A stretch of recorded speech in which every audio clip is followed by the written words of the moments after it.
Assalamualaikum warahmatullahi wabarakatuh. Bagaimana kabarnya? Sehat ya? Nah, semoga tetap sehat dan selalu semangat. Oke. Nah, pada video kali ini kita masih akan membahas materi kelas 7. Nah, sebelumnya kita sudah membahas nih materi tentang bilangan bulat ya. Nah, untuk materi bilangan bulat linknya ada di atas ya. Nah, oke. Sebelum kita lanjut video kita pada pertemuan kali ini, yang belum sarapan jangan lupa sarapan dulu. Nah, kalau udah sarapan langsung aja subscribe, like, komen, dan share, oke? Nah, pada kesempatan kali ini kita akan mempelajari materi yaitu tentang bilangan pecahan. Nah, sebenarnya bilangan pecahan ini itu materi SD nih ya sebenarnya. Jadi sebelum kita lanjut materinya tentang bilangan pecahan, kita review ulang dulu ya materi-materi SD-nya yaitu tentang bilangan pecahan, oke? Nah, ada yang masih ingat apa itu pecahan? Yuk, apa pecahan? Nah, agar kita lebih memahami tentang pecahan, kita misalnya ada yang tahu pizza? Nah, iya, kalian pernah makan pizza ya? Nah, misal biasanya pizza tuh dipotong ya. Nah, misal pizzanya ini dipotong menjadi berapa itu? Iya, menjadi 8 bagian. Nah, terus kalian makan satu. Nah, itu yang kalian makan ya. Nah, sisanya ada sisanya juga ya yang tidak kalian makan. Nah, yang kalian makan itu, nah itu bisa dibuat dalam bentuk pecahan. Berapa yang kalian makan, berapa bagian? Satu, berarti 1/. Nah, semuanya ada berapa bagian? Nah, 8, berarti 1/8. Berikut juga sisanya juga bisa kita hitung ya. Yang tidak kalian makan bisa kita rubah dalam bentuk pecahan. Yang tidak kalian makan atau sisanya ada berapa? Iya, ada 7. Nah, total serunya berapa? 8, berarti 7/8. Oke. Nah, 1/8 yang bagian yang kalian makan. Nah, satunya itu bisa disebut dengan pembilang dan 8-nya disebut dengan penyebut. Begitupun sama 7/8, 7-nya disebut pembilang dan 8-nya disebut penyebut. Oke. Selanjutnya yang akan kita pelajari adalah membandingkan pecahan. Nah, jika ada pecahan, kira-kira besaran yang mana? Nah, sebenarnya gampang kan, kayak tadi contoh pertama. Kalau 1/8 dan 7/8, kira-kira besaran mana?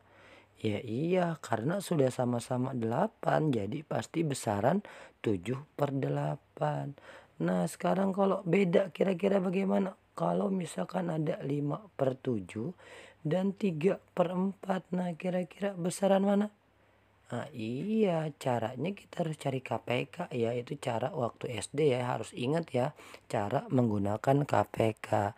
Nah, tapi di kita kan pakai cara cepatnya ya. Gimana cara cepatnya? Tinggal kita kali ya, kali silang tapi ke atas ya, berarti 4 dikali 5 sama dengan 20 dan 7 dikali 3 sama dengan 21. Nah, 20 dan 21 besaran mana? Iya, besaran 21 ya. Nah, yang besar dimakan ya, atau lambangnya menghadap yang lebih besar. Jadi bisa dibaca 5/7 itu kurang dari 3/4. Oke, bisa ya? Nah, contoh kedua misalkan ada 3/4 dan 2/3. Nah, ini kira-kira besaran mana? Ayo. Nah, gimana? Caranya boleh pakai KPK atau boleh cara cepat, tinggal kali silang ke atas ya. Berarti 3 dikali 3 sama dengan 9, 4 dikali 2 sama dengan 8. Nah, kira-kira 9 dan 8 besaran mana? Iya, besaran 9 ya, berarti menghadap ke yang besar, oke? Sehingga bisa dibaca 3/4 lebih dari 2/3. Oke.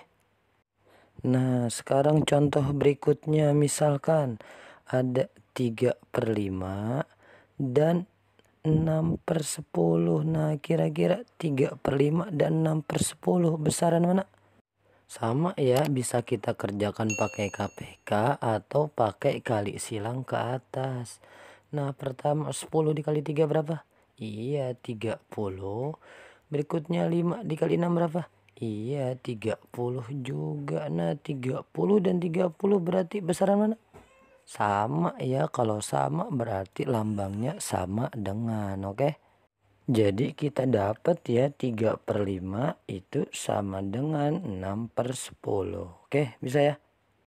Selanjutnya akan kita pelajari yaitu tentang pecahan campuran dan pecahan biasa. Nah ini ya, ini sering banget keluar nih, jadi dasar banget untuk materi tentang pecahan ya. Misalkan ada A per B. Nah ini disebut pecahan biasa yang tadi seperti contoh yang awal ya. Nah kalau misalkan ada A B per C. Nah ini disebut pecahan campuran. Kenapa pecahan campuran? Karena terdiri dari A yang termasuk bilangan bulat dan pecahan biasa B per C. Oke. Setelah itu bagaimana cara kita merubah pecahan biasa menjadi pecahan campuran? Nah, tidak semua pecahan biasa bisa dirubah pecahan campuran ya. Ada syaratnya. Apa syaratnya? Iya, pembilangnya harus lebih besar dari penyebut. Jadi nilai A-nya harus lebih besar dari nilai B-nya, oke? Misalkan ada 7/8. Nah, kira-kira gimana? Bisa nggak kita rubah jadi pecahan campuran? Iya, nggak bisa ya. Kenapa nggak bisa? Karena 7-nya kurang dari 8 atau pembilangnya lebih kecil dari penyebut. Berarti 7/8 tidak bisa kita rubah jadi pecahan campuran ya. Atau contoh yang lain misalkan ada 7/3. Nah kira-kira bisa nggak kita rubah jadi pecahan campuran? Iya bisa ya. Kenapa? Karena syaratnya sudah terpenuhi, pembilangnya lebih besar dari penyebut. Atau 7-nya lebih besar dari 3. Nah gimana cara kita rubah jadi pecahan campuran?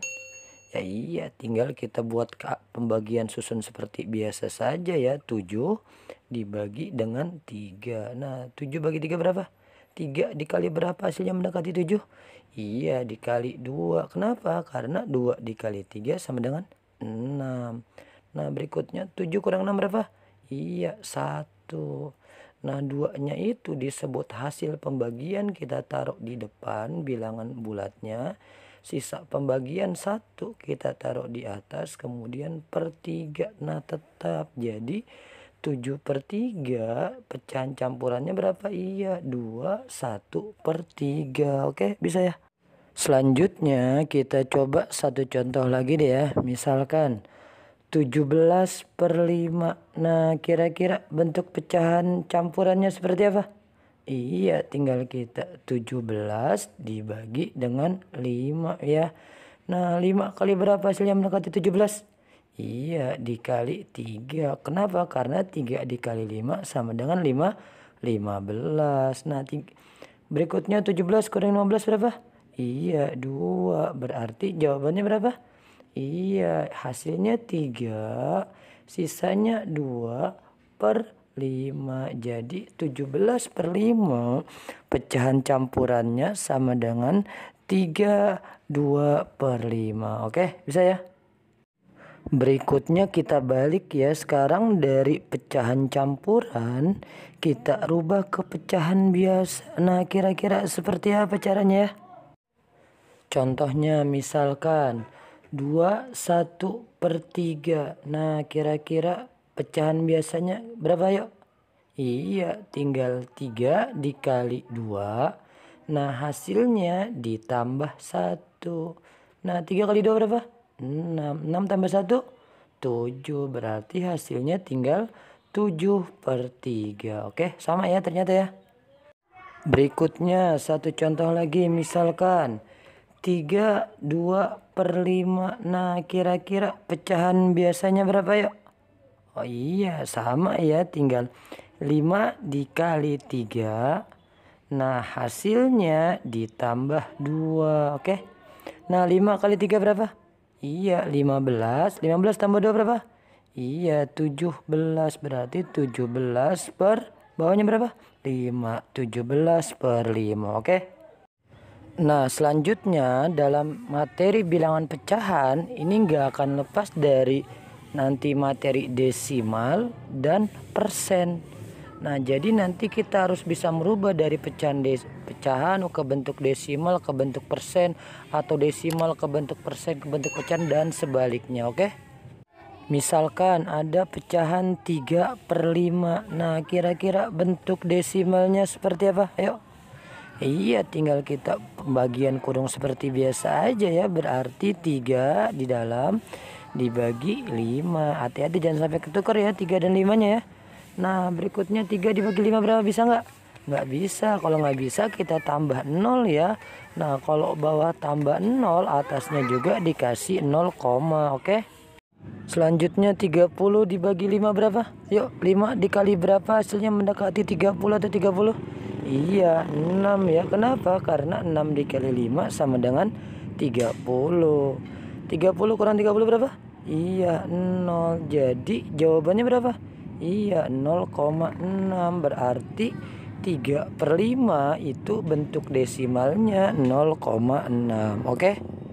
Selanjutnya kira-kira 3/5 bentuk persennya berapa? Yuk, tinggal kita hitung saja ya. Berarti tinggal 3/5, karena ditanya persen tinggal dikali 100%. Oke. Nah, tinggal 3 dikali 100 berapa? Iya, 300/5%. 300 dibagi 5 berapa? Iya, 60 ya. Berarti 60%. Oke. Berarti kita dapat 3/5 bentuk persennya itu sama dengan 60%. Oke. Bisa ya? Nah, selanjutnya contoh berikutnya, misalkan ada 0,26. Nah, kira-kira bentuk pecahannya seperti apa? Yuk. Iya, tinggal kita buat saja ya. 0,26 belakang koma ada berapa angka? Iya, ada 2 angka ya, 2 dan 6.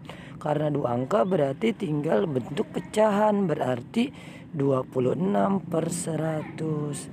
Tinggal sederhanakan ya, dibagi berapa ya dua-duanya? Iya, dua-duanya sama-sama dibagi 2 ya. 26 bagi 2 berapa? 13. 100 bagi 2 berapa? 50. 13/50. Bisa sederhanakan lagi nggak? Nggak bisa ya, udah ya. Berarti kita dapat jawabannya berapa? 13/50. Oke. Nah, berikutnya sekarang 0,26. Kira-kira berapa persen? Ayo. Ya iya, tinggal kita hitung ya. Tadi kita sudah dapat 0,26 itu 26/100. Berarti persen itu artinya per 100 ya. Berarti 0,26 itu jawabannya 26%. Berarti kita dapat nilainya ya, 0,26 persenannya itu sama dengan 26%. Oke. Nah, selanjutnya misalkan ada persen 75%. Nah, sekarang kita rubah kira-kira berapa bentuk pecahannya ya. Nah, caranya gimana? Ya gampang, tinggal kita rubah saja. 75% kita rubah, persen itu kan per 100, berarti 75/100. Oke. Nah, kedua ruas kita bagi angka berapa? Iya, bagi 25 ya. Nah, 75 bagi 25 berapa? Iya, 3/100 bagi 25 berapa? Iya, 4. Jadi kita dapat ya jawabannya ya, 75% itu bentuk pecahannya 3/4. Oke. Nah, selanjutnya sekarang kira-kira 75% bentuk desimalnya berapa? Nah, tinggal kita kerjakan ya. Tadi 75% kita sudah dapat nilainya berapa? 75/100. Nah, tinggal kita lihat per 100, berarti di belakang koma nanti ada berapa angka? Iya, ada 2 angka ya, berarti hasilnya nanti 0,75. Oke. Berarti kita dapat nilainya ya, 75% bentuk desimalnya adalah 0,75. Oke, bisa ya? Nah, mungkin cukup sekian dari saya. Kurang lebihnya mohon maaf. Terima kasih atas segala perhatian. Untuk video berikutnya tentang deret geometri, linknya ada di atas ya. Nah, sebagai bahan latihan kalian bisa download LKPD-nya di deskripsi video. Tetap semangat. Terus dukung channel ini dengan klik subscribe, like, komen, dan share. Wabillahi taufiq wal hidayah. Wassalamualaikum warahmatullahi wabarakatuh.